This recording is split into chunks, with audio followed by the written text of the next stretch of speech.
Hey, thanks for clicking on this video. I know on the internet you have tons of options of things to click on, and you clicked on this. Thank you. Before we get into the Ronnie James Dio Black Friday Record Store Day thingy Dream Evil picture disc review, we'll start talking a little bit about Record Store Day.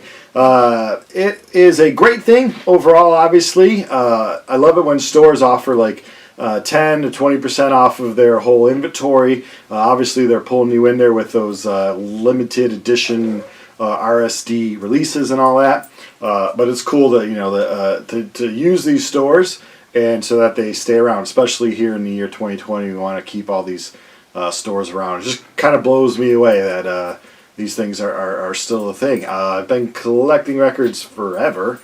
And it's just, I saw where it was a time where people would just unload them on you for free. Like, I don't want these anymore. Then there was a time where people didn't know what the hell they were. Is that a big sticker? Like, they would come over to your house and like, oh, those are records. And, of course, now, I thought it would get popular again when you saw the resurgence of it, kind of. But I never thought it would get this popular again. It is crazy. But, like all things that get really popular, though, it could start to get unpopular again, which be fine with me. So anyway, in the popularity, Record Store Day was created. It's a great idea. Unfortunately, my problem with it is in the past few years, it's kind of becoming, like a lot of people say, it's an eBay holiday. And I know we live in a capitalist world and all that, and to each its own. All the evilness of capitalism or supply and demand and all that stuff, I hate when it leaks its way into the music world. I have no problem if a person purchased an album years ago and then they realize it's worth so much more and they put it on eBay for a lot more. That's no big deal. That's its own thing. Or if you happen to be, like, say you're at a flea market or something and you pick up an album that you know you can kind of flip for a little more, sure, whatever. But my problem is with the people that stand in line and get there first with the intention not to listen to any bit of the music that they buy, not keeping it. Their only intention is to flip it and see how much they can get for it. To me, that sucks, because there's probably people in that line that really wanted the music. Now, I know their argument is like, hey, first come, first serve kind of a thing. But to me, it's a prick thing to do. It's the same to me as if you're a ticket scalper, and as soon as those, say a huge show is online, you're purchasing all the really good seats and then flipping them for the person. These people will say, well, we're providing a service to give you tickets. No, you're not. You're using up the phone line or the interweb line and blocking me, who want just to pay the regular price. And I don't want to pay 3 or 4 or 5 times more just because you were a little bit quicker on your keyboard. You're not providing a service at all. You're screwing over the fans. And it needs to stop. Will it stop? No, because a lot of people are jackasses. Record Store Day, quick story about that. I think it was Record Store Day 4. I was up in Wisconsin. Why? Yater. I don't know why. Sometimes you just find yourself in Wisconsin. And I went to the store, and I think the store, it was their first one, even though it was the 4th annual one. And so the store owner put all the RSD limited releases, blah, blah, blah, in their own... not in their own area, but in the artist area. So if it was a Hendrix one, he put it under Hendrix. So I was probably about the 5th, 6th person in line, and he opens up, and these people are, the first few people in line, they're all crazy, and they're like, where's your releases? Like, hoping to find like a box of just the releases, because I currently go to this store in Oak Park, and it's really well organized. You just kind of slowly walk through, everyone's calm, and he's got like a few things of just the releases, and you look through it, and you pick out what you want, and you go, and you're only allowed one of each release that you want. So, but this store owner just put everything in its to the artist. So there were people screaming like, "Where's Bowie's? Where's Bowie's? Where's Hendrix?" And they're like trying to run around the store, screaming to their friends like, "Where is that?" And I just sat back, and I think that year there was a few soundtracks I wanted, so I just kind of went to the soundtrack area. And I just sat back and laughed because people were losing their damn minds over it. But it is a cool event, and overall, I don't ask off of work for it. So if I'm off of work, I'll go. If not, I'll try to look on eBay. On eBay, I did find this one for only $2 more than the sticker price, so kudos to the person putting it online. I believe it was just a collector. I don't think it was a store. I tried to go on eBay and look for the stores. that are putting their things online. Of course, this year, 2020, a lot of things were online. What really surprised me this year was Skid Row. I think that was drop 3.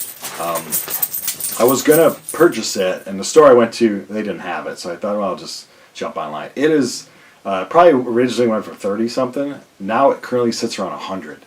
3 times more than what it's worth, or originally sold for. I did not think there were that many Skid Row fans. I did not think that Skid Row was a band that people would be like, oh, I really got to have that on vinyl. Like, it surprised me. So, needless to say, I'm not purchasing it until it drops down or something. I was actually flipping through and I saw UFO and Judas Priest.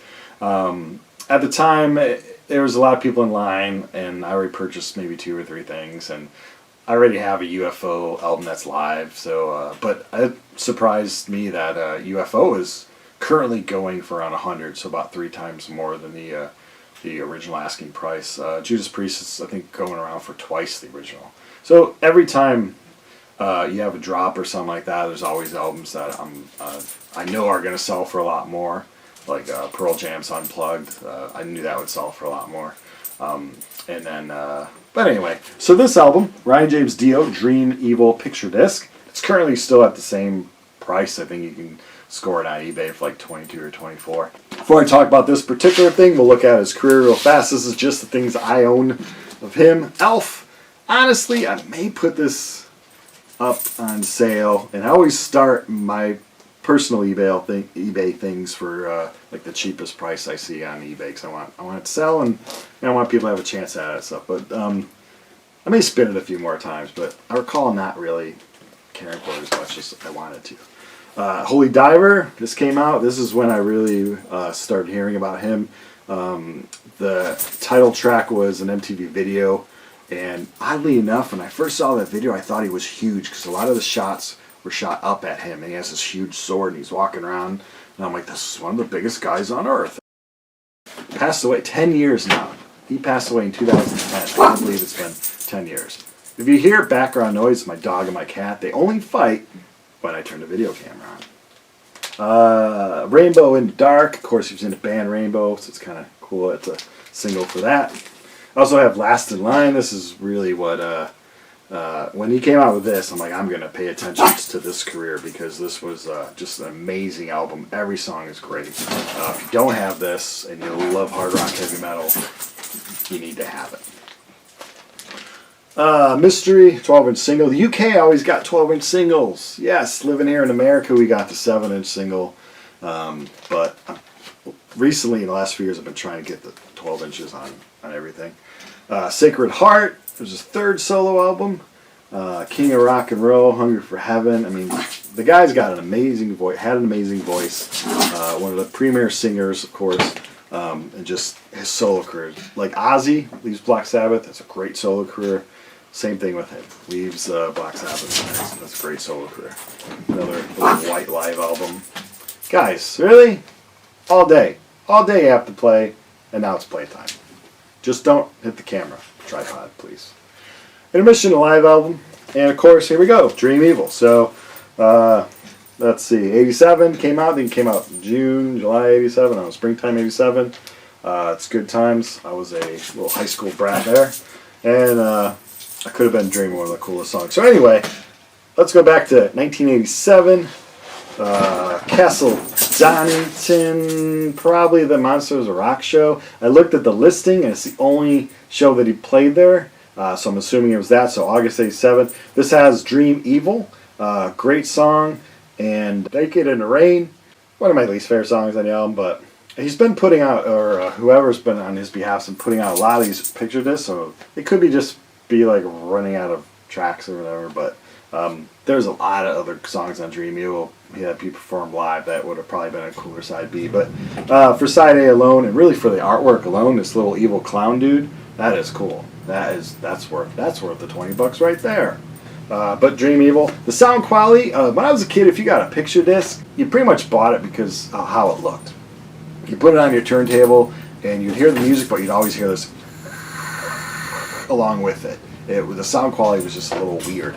Currently, the picture discs, I think, sound pretty darn good. So, you get the pretty picture on the front and the back, and you get pretty good sound quality. Now from this concert, for me, the guitars, if they were turned up, would have been a lot cooler. But it sounds great. But you do hear the drum set and the vocals a lot. But it's for a live show, not bad at all. You want to hear the vocals because he's awesome at it. So it's great. It's made in the Czech Republic. It's an import. Must be expensive. So yeah, it's a great 2 songs. Sounds good. Like I said, just for the artwork alone. If you're one of these people that purchase for the resale, probably not going to jump up too much. He had a few of his picture disc LPs. I think when they were released the first time, or a few of his albums, like the original presses, they'll jump up in value and all that. But they have been re-releasing all like his later albums, and those have been really good. I think they're on 180 gram, but I can never tell. I mean, it's heavier, but sound quality, I can never tell. My ears are shot. Too much rock and roll for me. But anyway, this is a great thing. The guitar player is Craig Goldie, who was originally in Rough Cut, one of my favorite bands. If you're into 80s hard rock, heavy metal, the group Rough Cut, I think they had their first 2 albums there, just great, so pick them up. But then he went to Jufria, and then he went to Ronnie James Dio, of course. He took over when Vivian Campbell, who's now in Def Leppard, of all things, been there for a long time, when he left. And unfortunately, those 2 didn't part ways very well, and it was like, you always want people that you like to kind of to be cool with each other and get along. Like Vivian Campbell's playing was awesome. I love Ronnie James Dio singing, but for some reason those 2 really didn't see eye to eye on things. But anyway, Craig Goldie took over on guitar. Does a great job. Claude Schnell, I think. The keyboard player, long history. He's played in a lot of great bands, but he's keyboard. I don't recall hearing the keyboards too great on this live album, but a lot of the times the keyboards were kind of like blended into the mix. Dream Evil, live from '87, picture disc, $20-some. It's worth it if you collect hard rock, heavy metal. And of course, if you collect Ronnie James Dio, you have to add it to your collection. All right, well, thanks for watching. Thanks for listening to my rant about Record Store Day and my love of Ronnie James Dio. I'll be putting up videos every now and then, just trying to grow this little side channel I have here, showing off the junk that I have, a lot of my album collection, and just chit-chatting about music to you, the viewer. So thanks for watching.